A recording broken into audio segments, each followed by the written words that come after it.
What's up? My name is Eric Butler. This channel is called Report and Opine. I am back. And from Cron 4, don't lift San Francisco tenant eviction ban yet, supervisor says. So when? It's been 3.5 years. This all has to stop. Did anybody think for a split second the changes made around the world were just going to be temporary and we're going to get back to normal as soon as it's all over? 15 days to slow the spread. Great. Give me a break.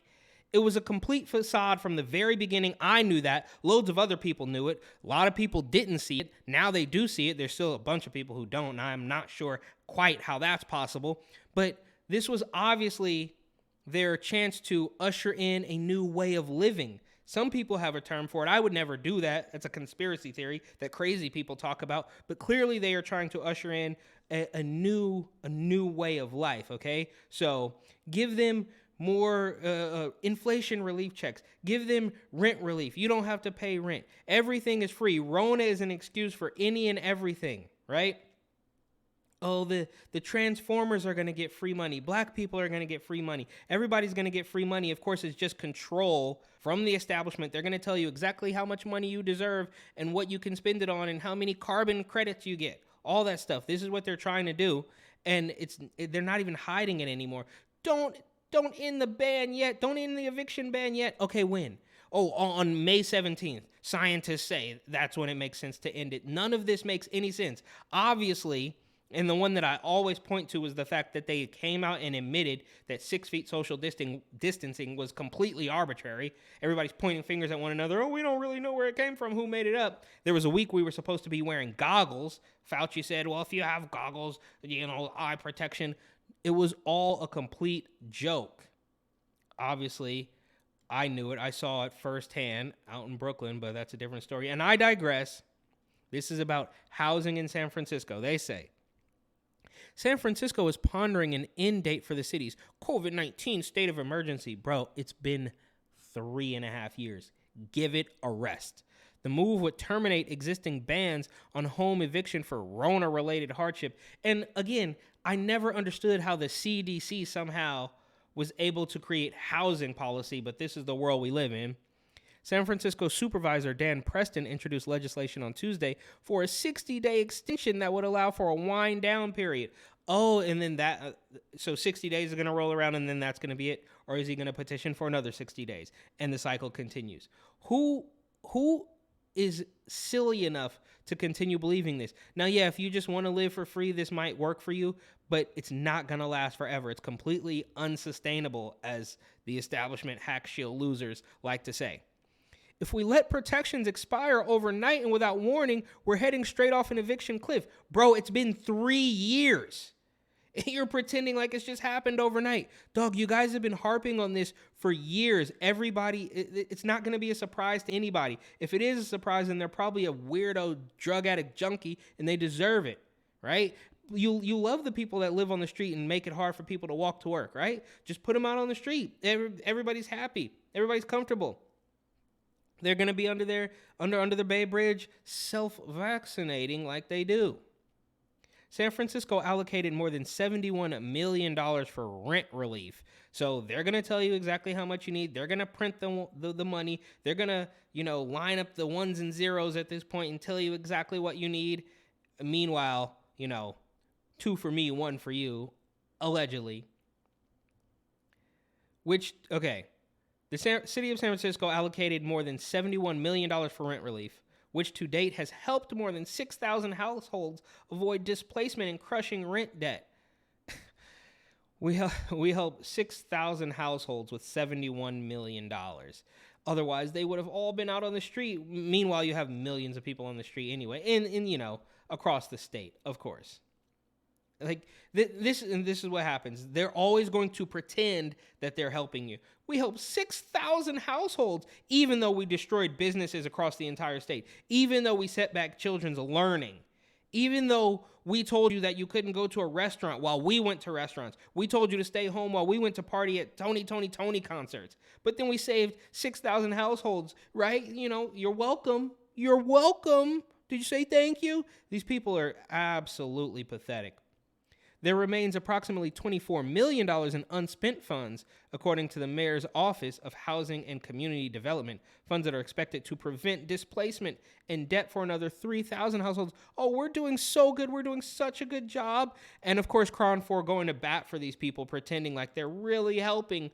We can't let our eviction protections expire while we work to get funds out the door to help keep people in their homes. And like clockwork, we just need the funds. We just need more funds. That's all we need. And we're going to save everybody if you just give us a little bit more money. Again, don't worry about the fact that we told people they couldn't go to work if they didn't comply with the pharmaceutical mandates. Don't worry about the businesses we shut down and the kids we let down and the trauma that we foisted upon people. Just give us more, because the $100 million that we allocated to save 6,000 families just isn't enough. How?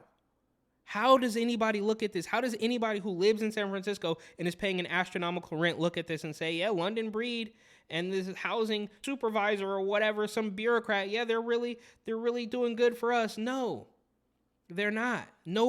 Nobody actually likes these people. Nobody can defend these policy positions. There are only brainwashed zombies who think that they can't go out, well, I guess I should rephrase that. There's only brainwashed zombies who don't think for themselves. So when they read an article like this, or they see, TikToks or YouTubes or whatever, and the establishment is, messaging them, giving them their download, and they don't have the capacity to even question whether it makes sense. All they know is that, if we don't do this, you're bad, right? They program them. We see it obviously, MAGA hat is a Klan hood. We saw it notably with Andrew Cuomo in New York when he tried to turn people, and this is always a classic divide and conquer thing, but he tried to say, if you don't wear a mask, then you don't care about grandma. That was obviously one of the early talking points way before the pharmaceutical, the pharma mafia coercion, as I like to call it. Well before that, he was dividing people. It's about respect. If you don't wear a mask, then you don't respect people and you want their grandmothers to die, right? So if you see somebody outside who's not wearing a mask, then you shouldn't yell at them or hurt them or scream at them, but you should know they are a disrespectful murderer. It's akin to attempted murder not wearing a mask. Fast forward 3 years, and you can't get into a business if you are wearing a mask because people are getting robbed and looted left and right. All for these people's power and control. And there's still a bunch of people in New York and San Francisco and California that can't see it. And I don't know how that's happening. That's why I'm screaming about it. Maybe if I scream at a camera long enough, one person will realize that it's all nonsense. It continues. Other Bay Area cities are also considering extending their eviction protections. Last month, the city of Berkeley voted to create a transition period, with most evictions banned until August 31. And then you're just going to keep kicking the can down the road until you're in full-blown communism. And the mayor of Berkeley, the mayor of San Francisco, the mayor of Oakland is going to tell you exactly how much money you get and what you can buy with it. That's the only logical conclusion for this. Is that extreme? I don't think that sounds extreme at all. This legislation is essential to provide a buffer of protection for San Francisco's low-income tenant community, right? In a city where a one-bedroom is going to cost you $4,500. Oh, the low-income people, we're saving them. No, you're not. You have hollowed out the middle class completely.